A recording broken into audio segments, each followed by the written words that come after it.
I'm Jason Pack. And I'm Alex Hall, and this is Disorder. And the disorder we're going to talk about this week is the disorder in our demography, in our wombs, and in our sperm counts. And if you are not aware of this issue, wow, it's a mad world out there. Jason, I like it that you talked about our wombs. Is there something you need to share with our listeners? I was just exercising strategic empathy the way that Claire York explained to us. Well, it's like when you get prospective fathers saying, "We are pregnant." It's all meant to be empathetic. Anyway, yes, this week we're going to be talking about demography, and specifically, why are so many young people choosing not to have children these days? Or more worryingly, why are so many people struggling to have children these days? And is it overall a good or a bad thing if the world is facing a fertility issue?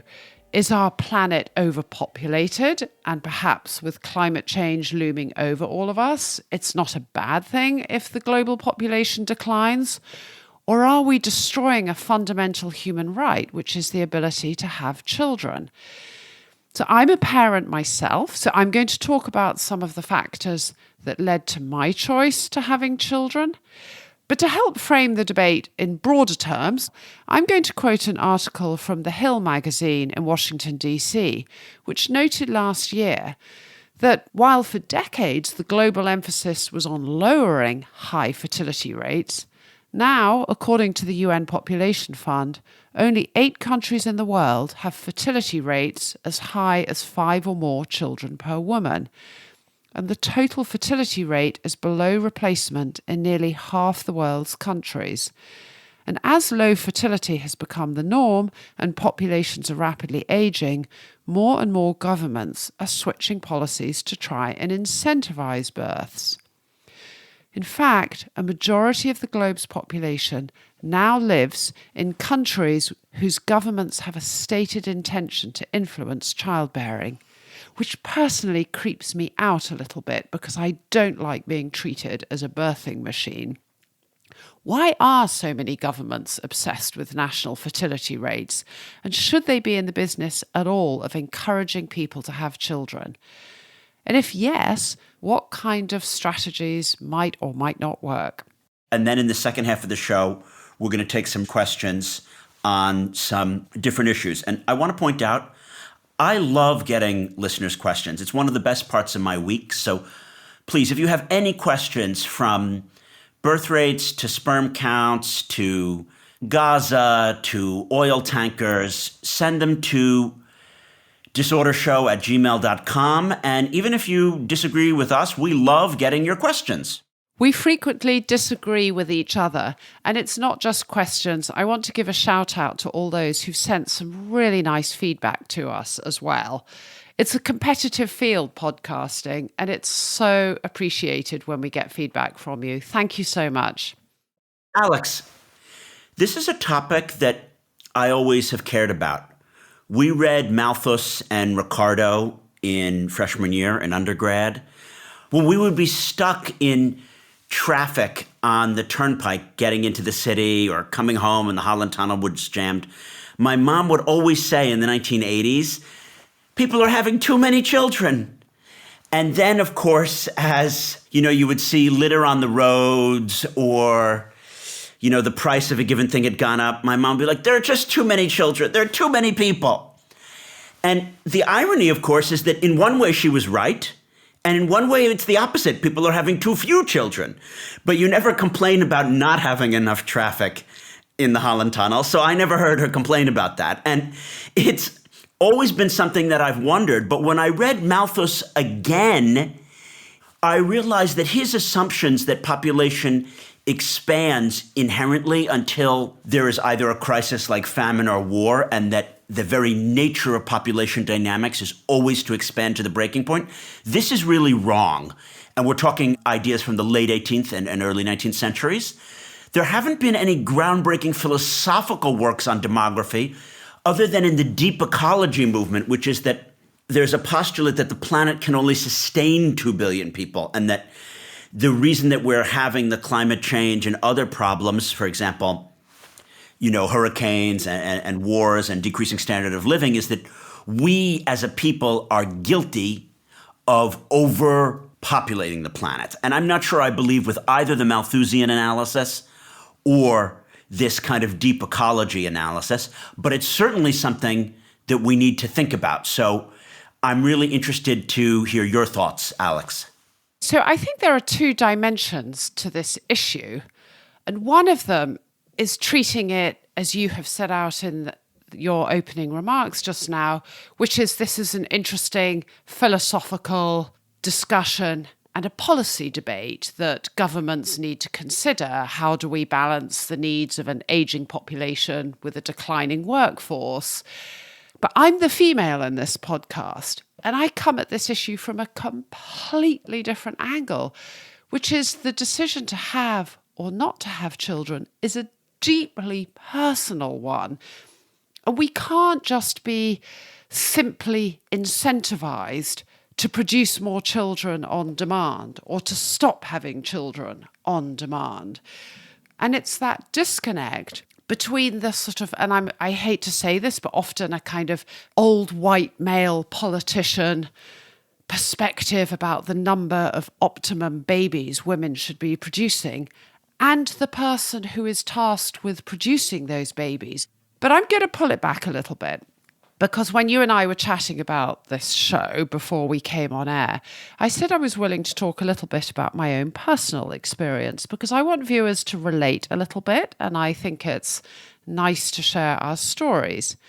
I'm the youngest of 6 children, so I grew up in a wonderful big family, and they've all got married, they've all had children, my nephews and nieces have had children. So I'm blessed to belong to this huge extended family, and I love it. I was the last in my family to get married. I didn't get married till I was in my late 30s.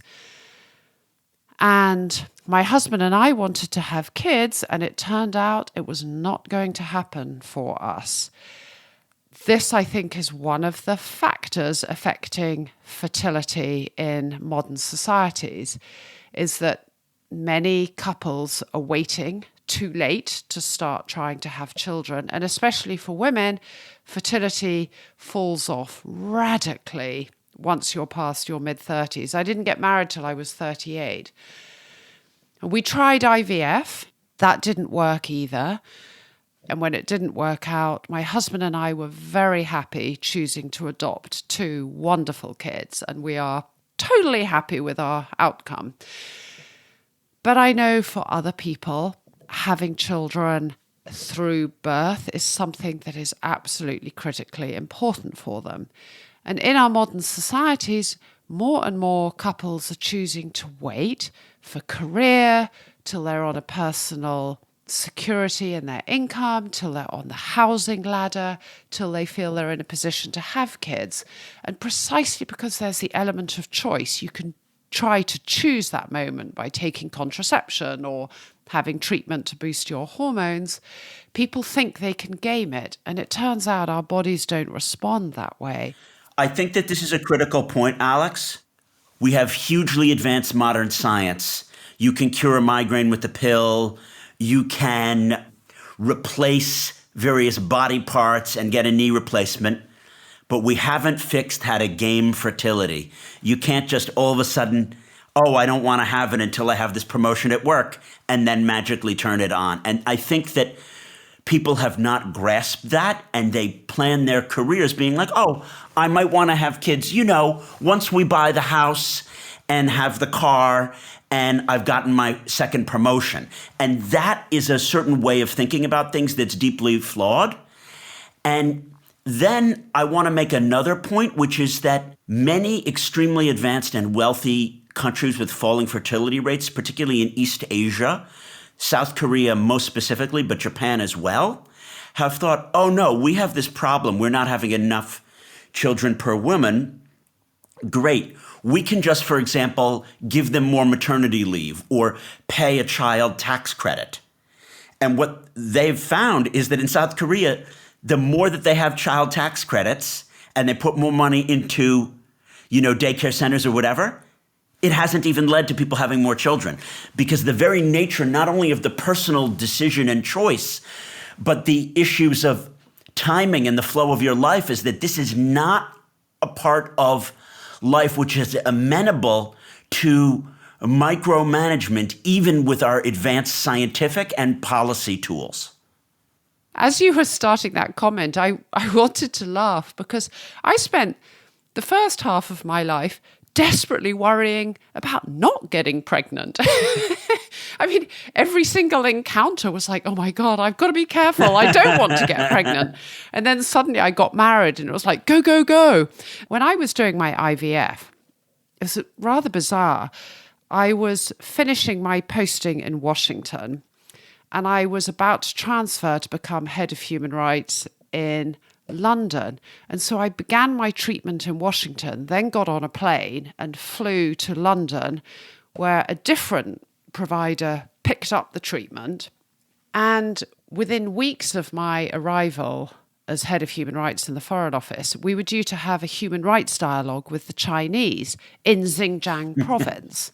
And I had to take a bag of syringes on the plane, and halfway across the flight, I had to smuggle myself into the airplane loo and start injecting myself. And I had to have a doctor's note to explain why I had all these syringes with me. I never told anyone else in the delegation or in the department what I was doing. It felt so personal and so private and so inappropriate to talk about it. And on the days when I went into hospital actually to have the sort of final part of the treatment, I only went for half a day and then went back to the office, which people can't believe because these days people take 3 days off to sort of complete the IVF treatment and then have days to recover from the emotional trauma. I never took more than a half day off in that entire time. Alex, I knew it before, but you are truly hardcore. Yeah. So it's really great that you're able to have contributed to Britain's understanding of a whole range of human and fertility and strategic policy issues. Well, it's such a minefield, this whole issue. You have surrogacy, you have international adoption, you have domestic adoption, you have interracial adoption. We have interracial adoption, and my husband and I had to undertake, actually, it was a wonderful 3-month course in sort of sensitivity and cultural awareness, and also how to deal with people who say, why don't you have real children? Or who are their real parents? Or, oh, fuck that. Do people really say that? Oh, yeah, they do. But most of the time, it's sort of well-meant curiosity. I never sort of lost my temper and said, that's outrageous. I mean, until I went through adoption, I had no idea. I would probably have asked innocently, oh, what happened? But meant it in a kind way. So I don't tend to get riled up by well-meaning comments. But when I was ambassador in Georgia, the issue of surrogacy was a huge one. And it's been a huge issue in Ukraine as well, because as more and more people are finding it harder to have children the old-fashioned way, if they are very, very committed to having a biological connection to their children, then surrogacy becomes the other route. But that can be fraught with complications. For example, we had quite a lot of gay couples who sought surrogacy in Georgia, and that's a culturally conservative society. But because the British government doesn't recognise international surrogacy, there was no way of tracking what happened to the children once they left Georgia.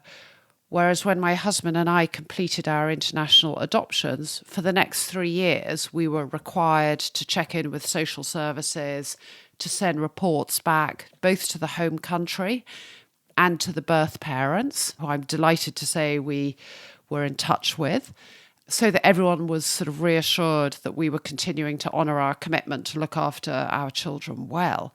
But in surrogacy, because surrogacy isn't recognised by so many governments, there's no follow-up.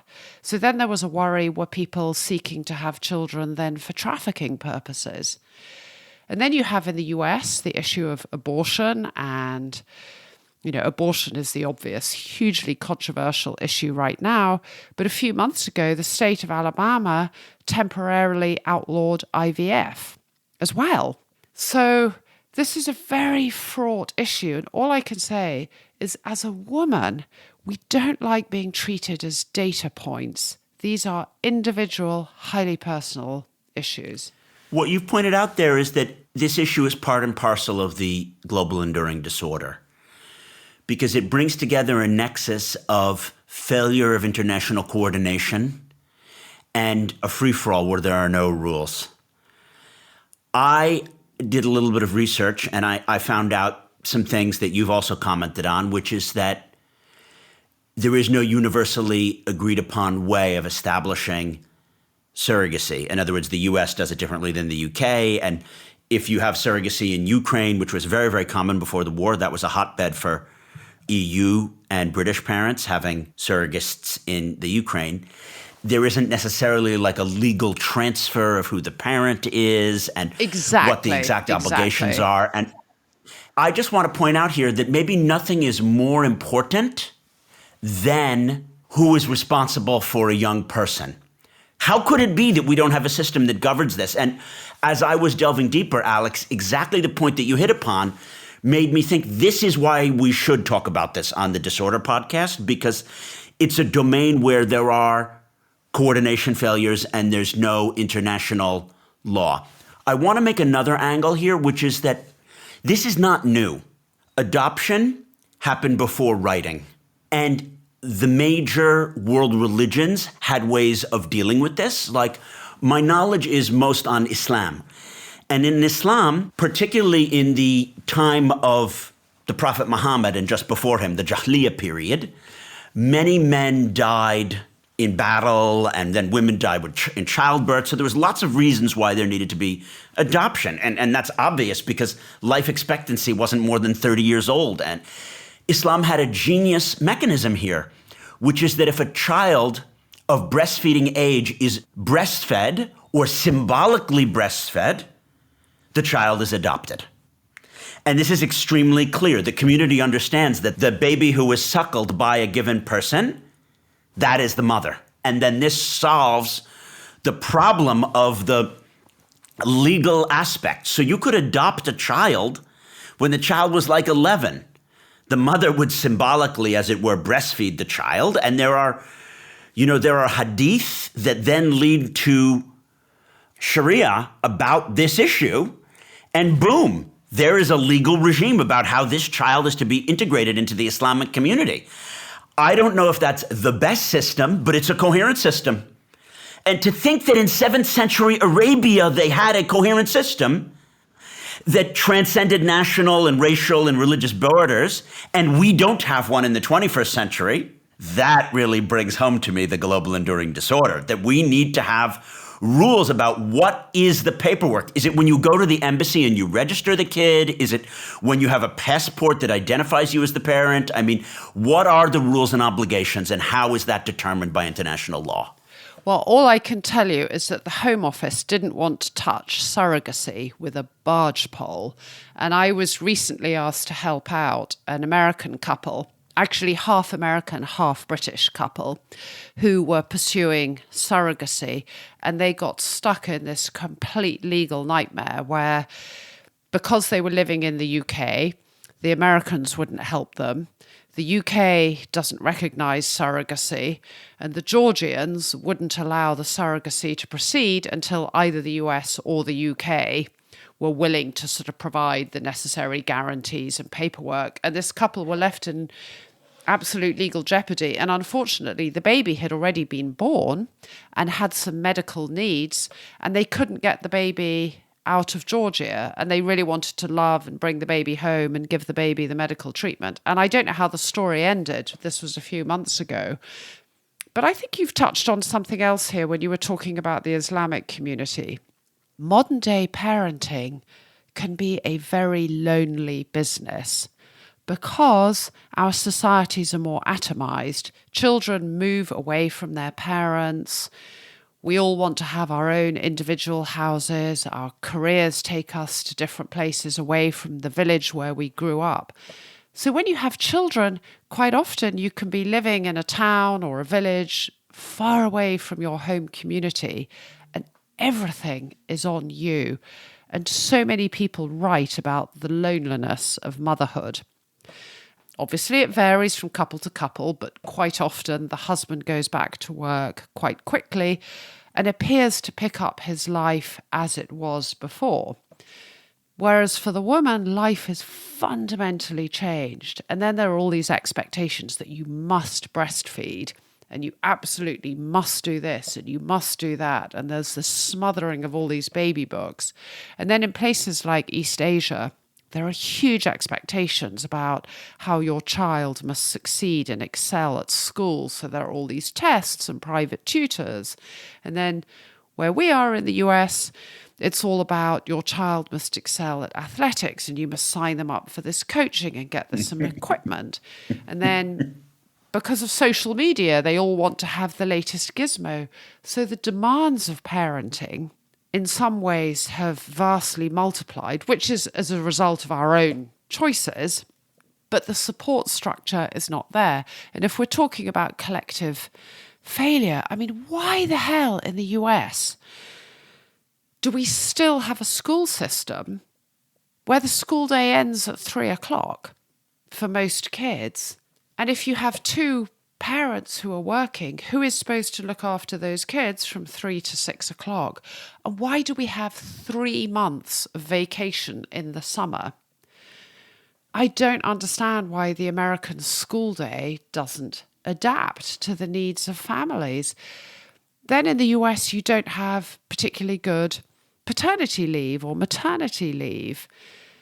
And the maternal mortality rates, especially for African American women, are terrible. So societies say they value children, but they don't make it easy for modern parenting. Yes. I just want to have a slight bit of pushback here. I do think that the U.S. is an outlier within the developed world, and it's not healthy. Obviously, it needs to be easier for both men and women to take time off to bond with their child and to do the core parenting and adjusting to being a new parent. I just want to talk about it from a perspective as a small business owner, which is that because in the U.S. system, I have a U.S. company, Libya Analysis, my consultancy, I wouldn't get any tax benefit or breaks or anything if one of my contractors or employees requires maternity or paternity leave. You can just easily be bankrupted. The way that it's worked, even though I didn't pay maternity leave, I gave 6 to 7 months to my female employees for their maternity leave. But because their skills were irreplaceable, it ended up bankrupting me another way. Either I lost clients or I had to scramble and hire multiple people to replace one person. So this is a society thing. Why should just the employer have to pay for this? And it may make it more challenging for an American small business to compete with the Scandinavian one where the society pays for it. And I think that this is the bit where the politics has been so screwed up because it makes a reason whereby a left-wing person like myself who wants maternity and paternity leave might have a structural reason to be against it in an American context, which I think is so messed up. Absolutely. But this is where, so you see governments, and we've seen this in East Asia, targeting action to try and encourage women to have more children. But quite often in those societies, it's also about the whole value system. Who does the bulk of the childcare?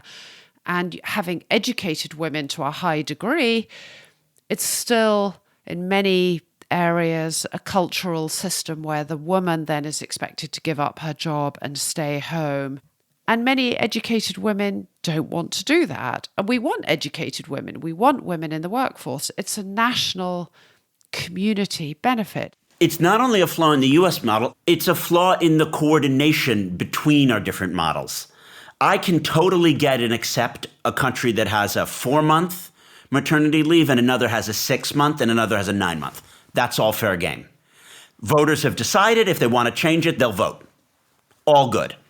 What I can't accept is if you register your company under one jurisdiction where you might live or have citizenship, when one of your employees ask for maternity leave, the state pays.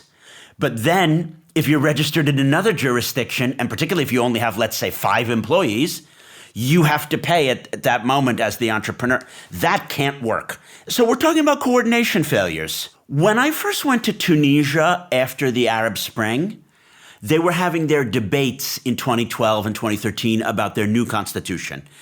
And Tunisia has a unique history of patriotism about its constitution. The word in Arabic is dastur. And their political party in the 60s and 70s was the Dastur Party. Then they had the Neo-Dastur Party.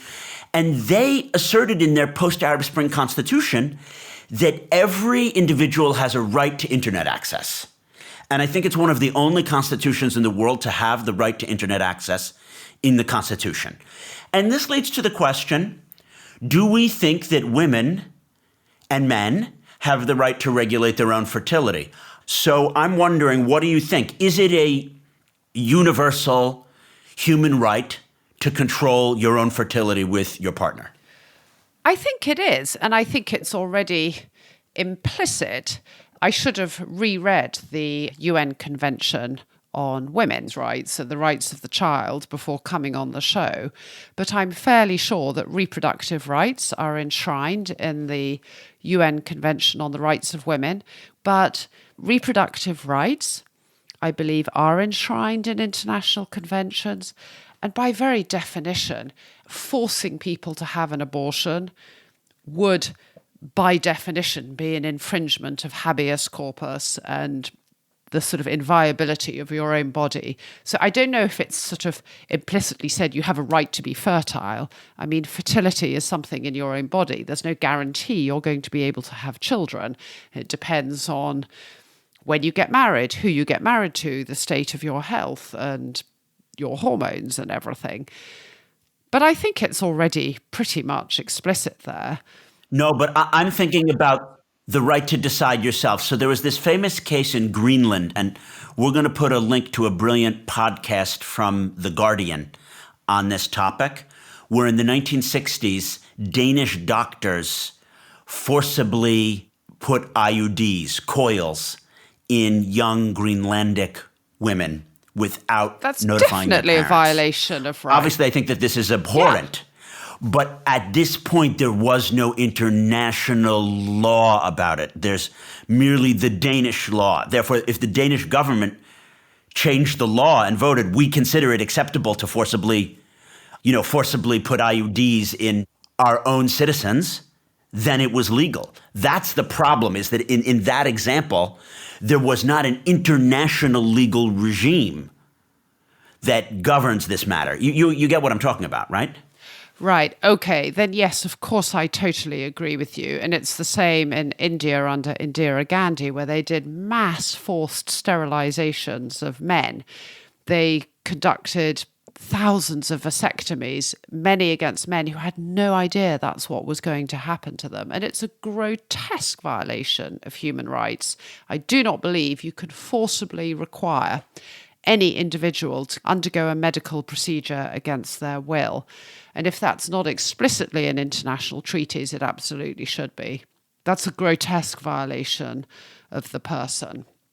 So whether you would frame it as a right to your own fertility and reproductive rights, but yes, without question, I will have to go away and research and maybe put something in the show notes about whether there is any international standard on that. So Alex, I think we need to clarify what we mean by a human right to fertility, or everyone has a right to fertility that should be enshrined in law. You were commenting that to some extent it is enshrined in law that the state can't take away people's fertility. I'm afraid that this could be misunderstood. I'm not saying that everyone has a right, no matter what, to have children, because of course some people are infertile. And the issue of surrogacy is a complicated one. Right now, we're facing a situation because of neoliberalism and the lack of international regulation and coherent international law, where you can buy, or as it were, rent someone else's womb. I want to have my baby, and so I pay someone else to have my egg fertilized by my husband's sperm in her womb. And this is a very unregulated domain. And it's just something that we need to decide as a planet. And certainly among like-minded countries. Whatever the policies should be about maternity and paternity leave, the right to fertility, the right to abortion, the right to contraception, the right to not being forced into having a child that you don't want to, all that stuff, it would seem that this is something that we in like-minded countries, say Western Europe, North America, East Asia, should want to coordinate with each other about. And it makes absolutely no sense for there to be certain extreme repressive views on this in one American state and then not in other American states, because people will just get in their car and they'll drive to the other American state. Or for people who can't drive and are poor, what we've been seeing in the States is women ship other women that they don't know contraceptive pills through the mail to say F you to the government for blocking the other women's right to buy these pills. And it just shows you this is a coordination failure par excellence. You can't possibly try to set up a regime where a woman in Georgia can buy a pill, but in Alabama she can't. They're 2 feet away. It makes no sense. Let's bring it back to fertility, because Jason, one of the podcasts that you and I both listened to, The Bunker, had a really interesting discussion about male fertility as well. And so often childbirth is regarded purely through the prism of the female. And also the tradition that it's women who are to blame or responsible if they get pregnant or they fail to produce a male heir. And of course, as we know, the sex of a child is determined by the man. And also increasingly fertility is an issue concerning men. Do you want to kick off and explain a little bit more here and your thoughts on that? Sure. I'll give a little personal sharing with the listeners. I am very proud of the fact, Alex, that I do not have children. I think that to make it to age 43, having lived on different continents and had lots of adventures, there were many opportunities to screw up, for lack of a better term, and then to find my life and that of someone else turned upside down. So I have been very, very happy to have modern medical abilities to control my own fertility. But I only recently became aware that men of my generation, in other words, Gen X and younger, are facing declining sperm counts relative to our forebearers. This is particularly true since the 1970s. So there has been studies tracking the sperm counts and the fertility of those sperm of men in Western Europe and Northern America. There has been pretty much a 1% per year decline in sperm counts since they began tracking this. So that's pretty scary, because that means that if the baseline in 1979 was X, we would now be at only 30 or 40% of that baseline in 2024 because of how interest in things compound over time. So they initially noticed this, Alex, and they didn't know why. People were like, is it climate change? Is it cell phone usage? Is it people don't masturbate enough? And I'm not joking. That was one of the theses, that maybe people don't masturbate enough. Is it that they masturbate too much? And then studies have determined it has to do with some chemicals, which I can't pronounce, that are put in plastics. That to make a plastic soft, like to make a milk bottle, you know that it can contain the milk, but you can push it. Those chemicals, and these are in the pipes also, like there are pipes that have water in them, they affect male sperm count. I don't, as it were, want to have children at this moment. And if I did want to, I'll cross that bridge later.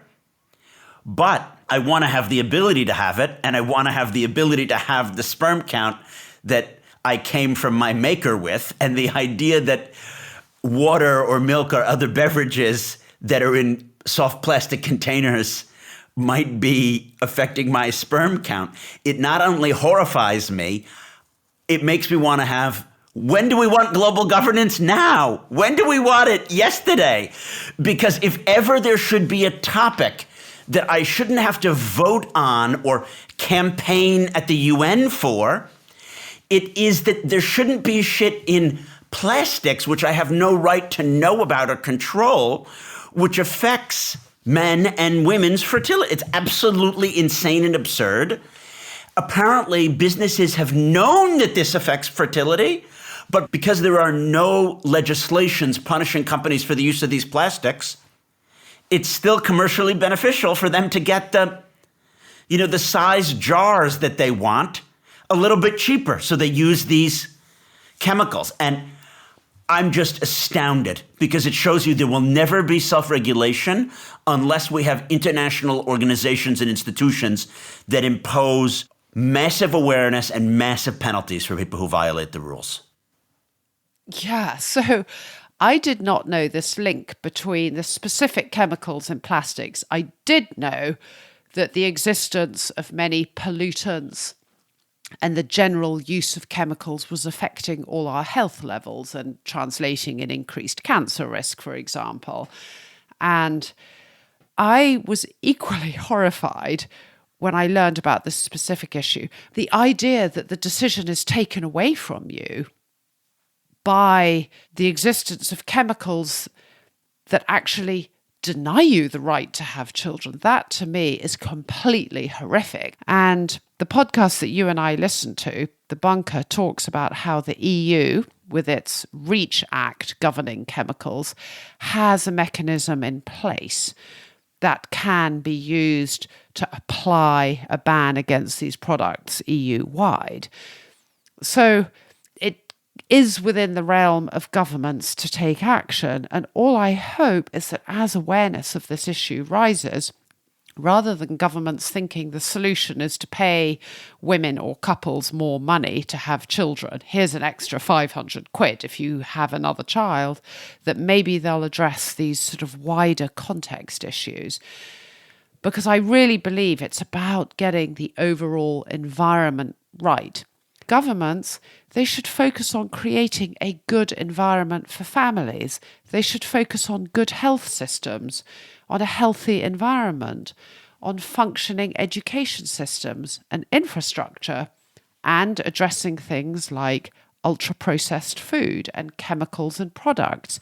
And if you get those kind of things right, I think they would find that families would feel more comfortable with children and more children would be born. That's my theory. Yes. Clearly, just throwing money at people to have children has never worked. We also have a link in the show notes to a really interesting Australian podcast about the boomers relative to the millennials. On the whole okay boomer theme, you had it so easy. You guys could buy a house when you were that age, and we worked the same jobs, and we can never get the deposit together, and all that is true. But there's something beyond that, which is cultural expectations. And I don't think that people can vote these issues, Alex. Yes, of course, Australia can ban these plastics that decrease the sperm count, even if Canada doesn't. Good for Australia. The only thing is, I don't think that you as an Australian voter, with all the things that you have on your plate about housing prices and, the threat of China and do you need nuclear submarines and all the things that you as an Australian voter might be thinking about, need to understand exactly which plastics might be screwing your sperm count.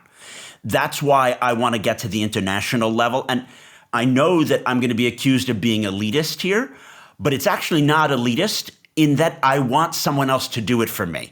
I would merely like the people who understand things about, for example, chemicals that affect sperm counts or affects women's fertility, some body of experts sitting in Geneva or wherever to write reports and advise international lawmakers, right?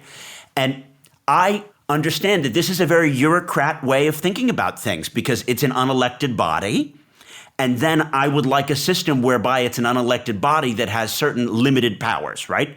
The idea of unelected bodies implying and enforcing international law on these very limited cases that we essentially all agree on, sign me up. I mean, I feel the international bodies already exist. We have the UN Population Fund. We have the World Health Organization. It is within the capacity of either of those organizations to identify that one factor that is significantly affecting fertility across the planet is the existence of these chemicals. I think it's highly unlikely you will ever get an international body that can force countries to eliminate them, but you can get an international body to raise awareness and facilitate the negotiation of an international convention. And since more and more governments are actually worried about declining fertility, I don't see it as within the realm of impossibility that countries might be willing to sign up to such a convention. What they don't want to do is introduce it piecemeal, where it might put their own businesses at a disadvantage if some of their plastic manufacturers have to use more expensive processes because they can no longer use these easy chemicals to make the plastics they want. So I actually think a global convention should not be something that is impossible to achieve. And the idea of podcasts like this is to raise awareness. Once the awareness is raised sufficiently, I believe it should be possible. I'm actually going to suggest it could be possible. Exactly. Well, Alex, you've ordered the disorder preemptively. After the break, it'll be time for some listener questions.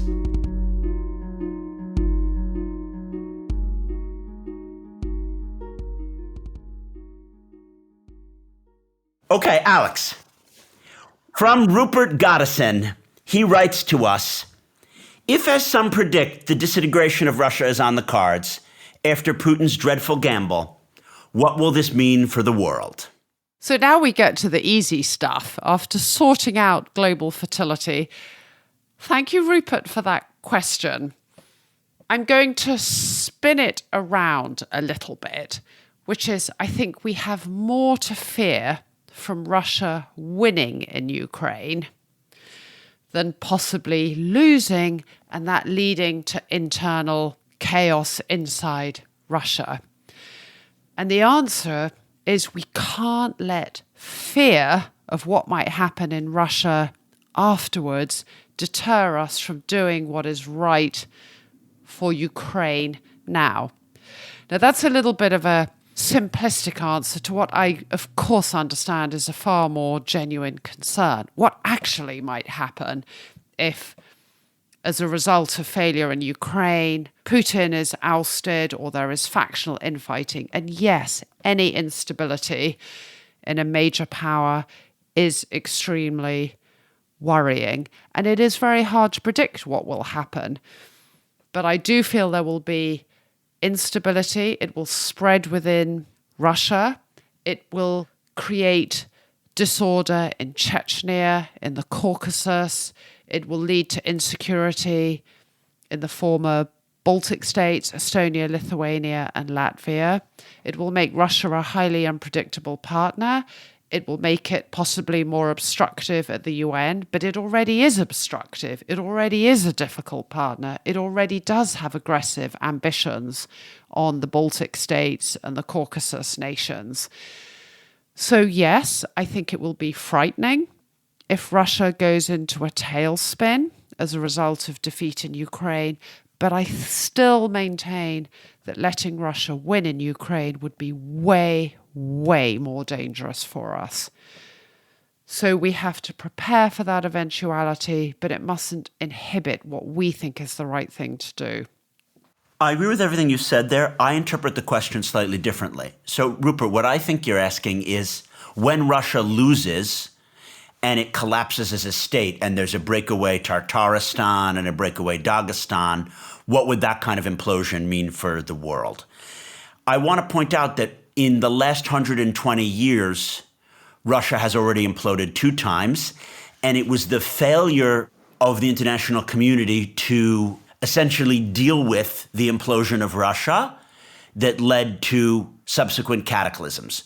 Many people blame the origins of World War II in the vindictive peace treaty against Germany and reparations on Germany, but you could easily say it was the failure of the Western Allies to handle the rise of the Soviet Union and their ill-fated policy of backing the whites against the Reds in the Russian Civil War and dealing with the rising Leninist power, which led to the rise of fascism throughout Europe. Do you know what I mean? So that implosion was mishandled.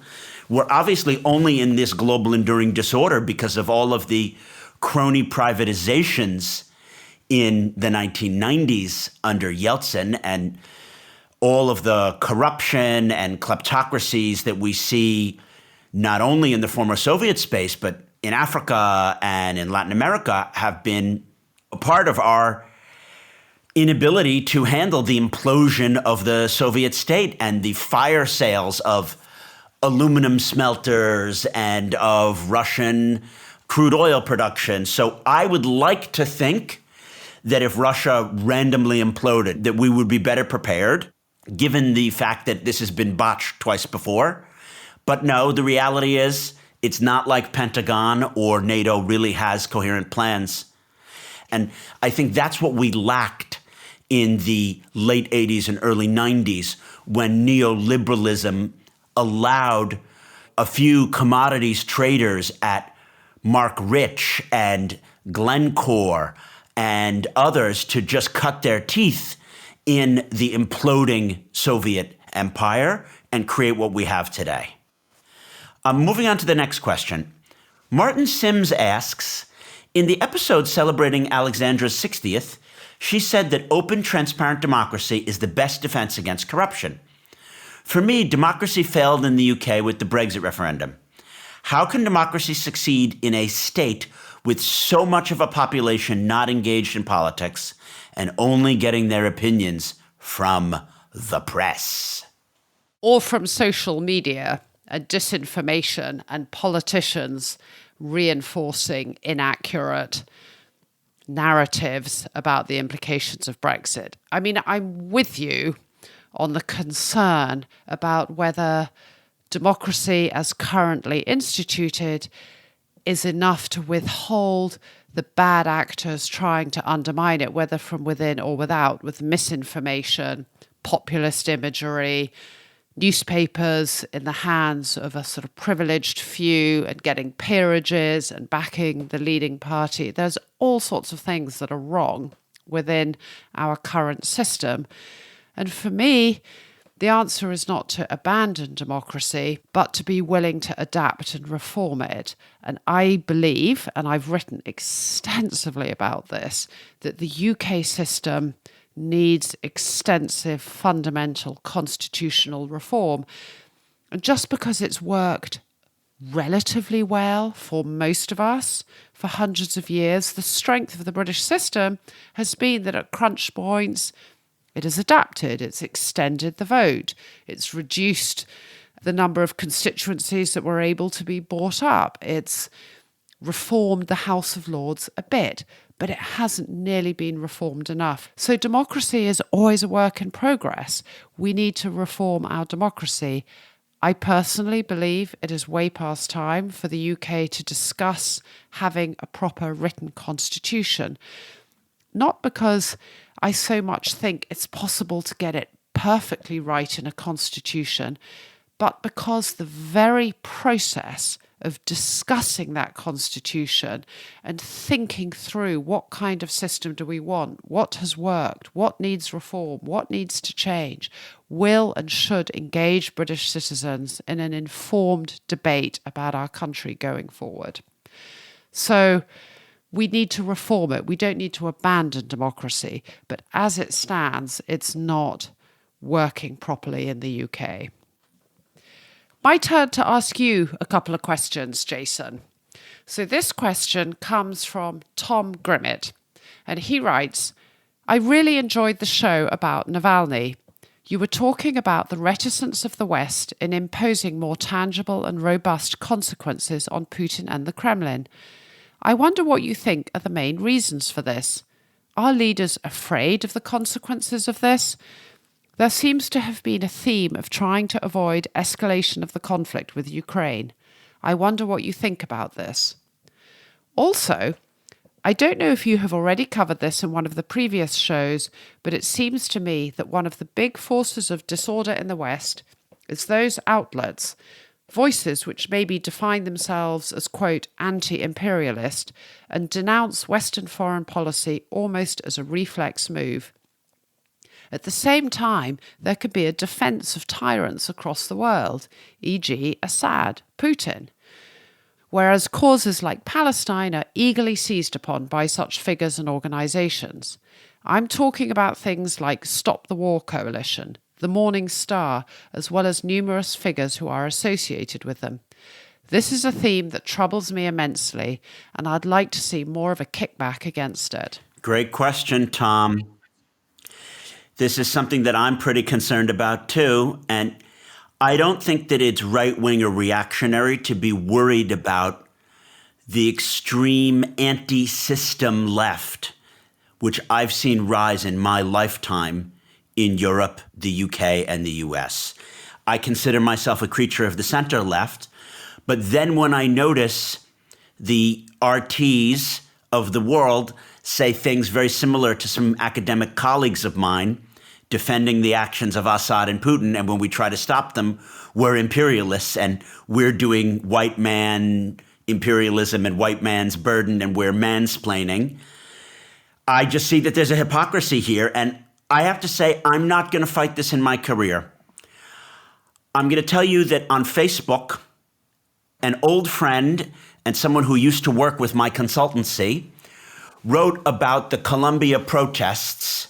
And these are the pro-Palestinian protests that had the glider and the concentration camp models and whatever, saying Biden's response is captured, and what is Biden just going to prepare to have America massacre the students? And I said, I'm sorry, that's not what this is about. And I tried to explain my perspective. And this touches me pretty deeply because both my parents went to Columbia. Many of my grandparents went to Columbia. My uncle went to Columbia and to Columbia Law. I got into Columbia for undergrad, so I would have been a fourth-generation Columbia alum if I had gone. I care a lot about this university. But if I go out and I stick my head above the parapet on Facebook, I got shut down. So much so that I was denounced as being an imperialist who had no real understanding of the Arab world. And then I said, I lived in Syria for 2 years, in Jerusalem for 3 years, in Libya for 1 year, in Egypt for 1 year, in Morocco for 1 year. He's like, yeah, but you studied it like an Orientalist. And I'm like, no, I studied it like someone who's making their career and their life to passionately understand a region.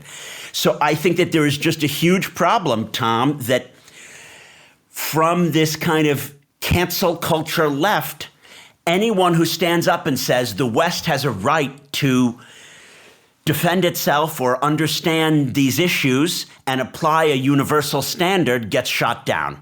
And I am the first person to say what's happening in Gaza is horrific, but I don't think Biden wants to be massacring children over there. You know what I mean? Netanyahu has made the wrong decisions and has done a lot of evil actions, but don't go and blame the US president or the nature of us being Western. Your question really touched me as well, because I do think, especially in the era of social media and anonymous accounts online, people's rhetoric is getting dangerously out of hand. And there is a sort of reflexive self-loathing and self-criticism, and anything that we do by definition must be evil because we're completely morally bankrupt. And of course, I don't believe that. On this show, Jason and I have often been quite critical and expressed our frustration with our own country's governments. But one of the reasons for our frustration is because fundamentally we believe that the UK and the US can and should be forces for good. And it frustrates us when our own domestic politics distracts us from the very constructive role we can be playing. And so I do share your concern that there does seem to be an excessive degree of self-loathing and a willingness to say, well, we're sympathetic with Putin because he's calling us out for being a hypocrite and actually identify more with what Putin says. And I don't trust our own leaders. By and large, through my career, I have generally been able to support the British government, not because I've agreed with every decision, but because by and large, I feel like our system has worked and there has been a process. I feel it has broken down in the last few years. And so, yes, we do need to push back against that. Absolutely. And some of the extreme rhetoric I've seen, both on the right and on the left, absolutely horrifies me. Next question, Jason. This one comes from Colin Gow. You said in a recent podcast that you were shocked that only 5% of employees in the UK were paid £100,000, whereas in the US it was 25%. I was shocked by this and was on the point of telling my university-aged daughters to go and live in the US. Further investigation seemed to point to a figure more like 18% earned 100k in the US, but it's still a substantial difference. However, when you take into account in the UK our 5 weeks holiday, bank holidays, maternity and paternity rights, our health system, and probably a few other benefits, will we really be that far behind? It would be good to hear whether my daughters should go stateside. Great question, Colin. Yes, in the UK, you may get a few things more for free than you do in the States. But in the States, your housing is probably cheaper if you don't live in a major city. In other words, a nice house in Tennessee with 3 bedrooms costs a lot less than one in Berkshire or even Cornwall. So here's my advice, Colin, to your daughter. She should think about the kind of lifestyle she has and what she values. If she really cares about museums and going to the museum for free, life in the UK is very nice. If she likes walks on flat land and she doesn't mind that there's a lot of mud, life in the UK is really great. However, if you want to make a lot of money as a doctor, US is really good. So I would just ask your daughter to open her mind and think about her priorities, because the lifestyles are actually quite different in the two countries. Amen to that, Jason. Another thought about America is it's huge. There's so much diversity here. So if you like mountains, or you like lakes and streams, or you like desert, or you like theme parks, or you like nature and the Rockies, what I really like about America is there's so much diversity here. Another parting shot is having a British accent here. I still get blown away the number of times people go, "Oh, I just love your accent." That's always going to go down well here too. Alex, you won the accent lottery of life, because no matter where you go in the world, your accent will convey not only gravitas, but sophistication and culture. Whether justified or not. That's definitely enough from me for today. Jason, is that enough from you? And that is definitely enough from me, Alex. If you want to help us order the disorder, you can tap follow right now and you'll be notified when every episode launches. We're also on social media. Just search Disorder Show. And finally, if you want to find out more about today's topic, please follow the links in the show notes, especially to our Substack, where we send out weekly newsletters with more information about what we put in the podcast. Like, for example, I might just direct you to some interesting things about Malthus's ideas about population and demographics. Thank you to our producer, George McDonough, and to our executive producer, Neil Fern. Thank you so much for listening, and we hope you have an orderly and fertile week. Can I say that?